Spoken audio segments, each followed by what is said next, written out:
तो प्रश्न उठता है कि जिस संसार को छोड़ने की बात संन्यास में की जाती है, तो क्या जो ये प्रेम, स्नेह, ममता है, ये भी बंधन है?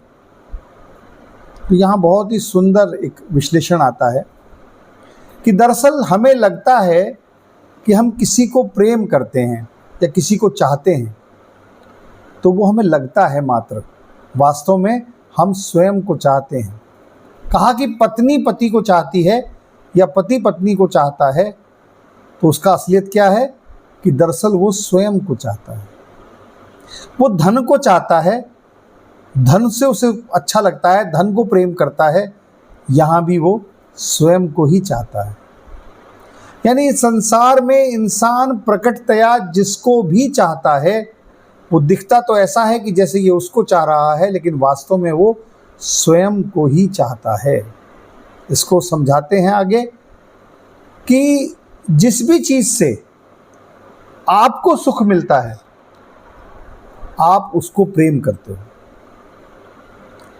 हम किसी भी ऐसी वस्तु को प्रेम नहीं करते, किसी भी ऐसे व्यक्ति को प्रेम नहीं करते जिससे हमें दुख मिलता है। यानी जो सुख हम बाहर महसूस कर रहे हैं कि हम इससे प्रेम करते हैं, इससे हमें सुख मिल रहा है, तो सुख कहाँ मिल रहा है? स्वयं को मिल रहा है। तो वास्तव में हम स्वयं को प्रेम करते हैं, स्वयं के सुख के लिए बाहर प्रेम कर रहे होते हैं। ये इतना बड़ा सच है। और ऐसा क्यों होता है? ऐसा ही क्यों हो रहा है?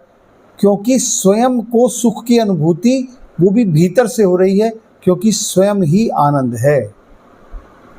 और बार बार उस आनंद को जो चीज़ छूती है, उसी को हम प्रेम करने लगते हैं। और हमें लगता है प्रकटतया कि हम अपनी संतान को प्रेम कर रहे हैं, हम अपने पति को प्रेम कर रहे हैं, हम अपनी पत्नी को प्रेम कर रहे हैं, हम अपनी उपस्थिति को प्रेम कर रहे हैं। जिस भी चीज़ को हम प्रेम कर रहे हैं, वहाँ पर धन को प्रेम कर रहे हैं, वो सभी प्रेम जो हमें बाहर जाते हुए दिख रहे हैं, दरअसल वो स्वयं से प्रेम का ही द्योतक हैं।